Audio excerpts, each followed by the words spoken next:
बिस्मिल्लाहिर्रहमानिर्रहीम। इस्लामी वाक़यात चैनल से जुड़े सभी दोस्तों को अस्सलामु अलैकुम।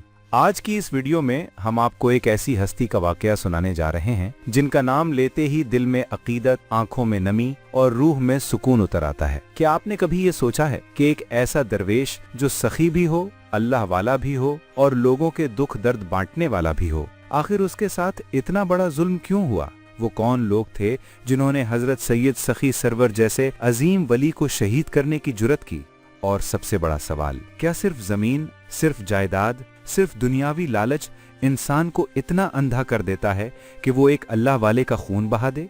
आज की ये कहानी सिर्फ एक वाकया नहीं, ये एक आईना है जो हमें हमारी हकीकत दिखाती है। नाजरीन, हजरत सखी सरवर रहमतुल्लाह अलैह की अजमत को समझने के लिए हमें उनके खानदान और पसे मंजर को समझना होगा। आपके वालिद मोहतरम हजरत सैयद ज़ैनुल आबिदीन निहायत बुलंद पाया बुजुर्ग, मुत्तकी और अल्लाह के खास बंदों में से थे। वो रातों को इबादत करते, दिन को लोगों की खिदमत करते और हर वक्त अल्लाह की याद में मशगूल रहते थे। एक ऐसी रात जिसने तारीख का रुख बदल दिया। आपके वालिद मोहतरम को ख्वाब में नबी करीम सल्लल्लाहु अलैहि वसल्लम की ज़ियारत नसीब हुई। ये कोई आम ख्वाब नहीं था, ये एक रूहानी हुक्म था। नबी करीम सल्लल्लाहु अलैहि वसल्लम ने फरमाया, हिंदुस्तान जाओ और वहाँ दीन इस्लाम की रोशनी फैलाओ। ये हुक्म सुनते ही एक सच्चे आशिक रसूल की तरह उन्होंने बगैर किसी सवाल के इस पर अमल करने का फैसला कर लिया। वो अपना वतन छोड़कर हिंदुस्तान की तरफ रवाना हुए।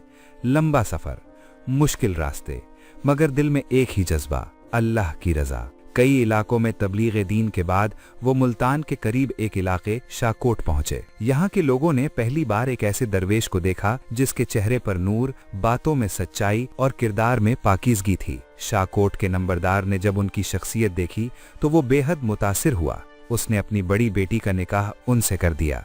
यही वो मकाम था जहां से एक नई दास्तान शुरू हुई, एक ऐसी दास्तान जिसमें मोहब्बत भी है, आजमाइश भी और आखिर में कुर्बानी भी। नाजरीन, इंसान का सबसे बड़ा इम्तिहान अक्सर दौलत और जमीन की वजह से ही आता है। शाकोट के नंबरदार के पास बेशुमार जमीन थी। वक्त आया तो ये जमीन तकसीम हुई। एक हिस्सा हजरत सखी सरवर के हिस्से में आया और बाकी हिस्सा उनके खालाजाद भाइयों के पास गया। शुरू में सब ठीक था, लेकिन जैसे जैसे वक्त गुजरा हसद ने दिलों में जगह बनाना शुरू कर दी। फिर एक दिन वो दिन आ गया जब हजरत सैयद ज़ैनुल आबिदीन इस दुनिया से रुखसत हो गए। ये लम्हा हजरत सखी सरवर के लिए बहुत बड़ा सदमा था, लेकिन असल आजमाइश तो अब शुरू हुई। उनके खालाजाद भाइयों ने मौका देखा और जुल्म का आगाज कर दिया। उन्होंने जरखेज जमीन अपने कब्जे में कर ली और हजरत सखी सरवर को बंजर जमीन दे दी। नाजरीन, यहाँ एक आम इंसान टूट जाता, लेकिन एक अल्लाह वाला क्या करता है? वो सब्र करता है, मेहनत करता है और अल्लाह पर भरोसा करता है। हजरत सखी सरवर ने भी यही किया। उन्होंने बंजर जमीन को छोड़ा नहीं, बल्कि अपनी मेहनत और दुआ से उसे सरसब्ज बना दिया।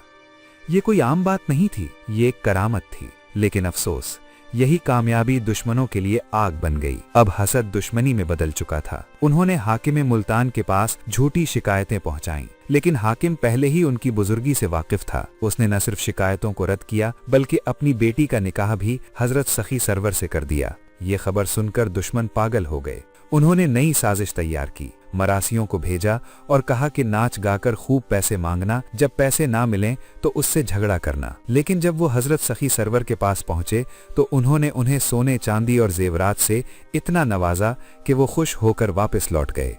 जब हालात हद से बढ़ गए तो हजरत सखी सरवर ने दुनियावी झगड़ों से दूर जाने का फैसला किया। वो बगदाद शरीफ तशरीफ ले गए, जहां उन्होंने अब्दुल कादिर कीलानी से रूहानी फैज़ हासिल किया। यहाँ से वो एक नए मकाम के साथ वापस आए, एक ऐसे मकाम के साथ जहां उनकी रूहानियत मजीद बुलंद हो चुकी थी। वापसी पर वो दरियाए चनाब के किनारे बैठ गए और इबादत में मशगूल हो गए।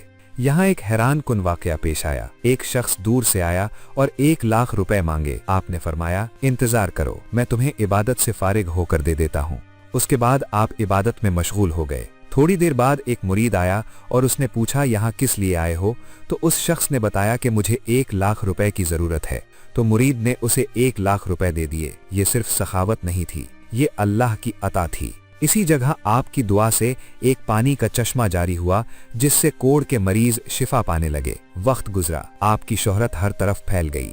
लोग दूर दूर से आने लगे, हिंदू भी, मुसलमान भी, सब आपसे फैज लेने लगे। लेकिन दुश्मनों को ये सब बर्दाश्त ना हुआ। आखिरकार आपने शाकोट छोड़ दिया और डेरा गाजी खान के करीब कोहे सुलेमान में जा बसे।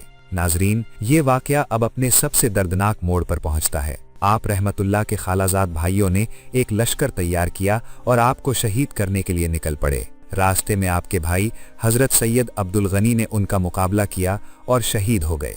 फिर आपके 4 वफादार साथी भी शहीद हो गए। जब ये खबर आप तक पहुंची, आपने फरमाया, इन्हें मुझसे भी बुलंद मकाम पर दफन किया जाए। फिर आप घोड़े पर सवार हुए और मैदान में उतरे और बहादुरी से लड़ते हुए 577 हिजरी में शहादत पा गए। जालिमों ने आपकी ज़ौजा और बेटे को भी शहीद कर दिया, लेकिन आज उनका कोई नाम नहीं और हजरत सखी सरवर का नाम हमेशा जिंदा है। आपका मज़ार आज भी कोहे सुलेमान में मौजूद है, जहां लाखों लोग सुकून पाते हैं। नाजरीन, ये दुनिया फानी है।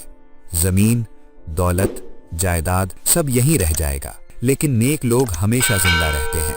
अगर वीडियो पसंद आए तो लाइक, कमेंट और शेयर जरूर करें। अल्लाह हाफिज।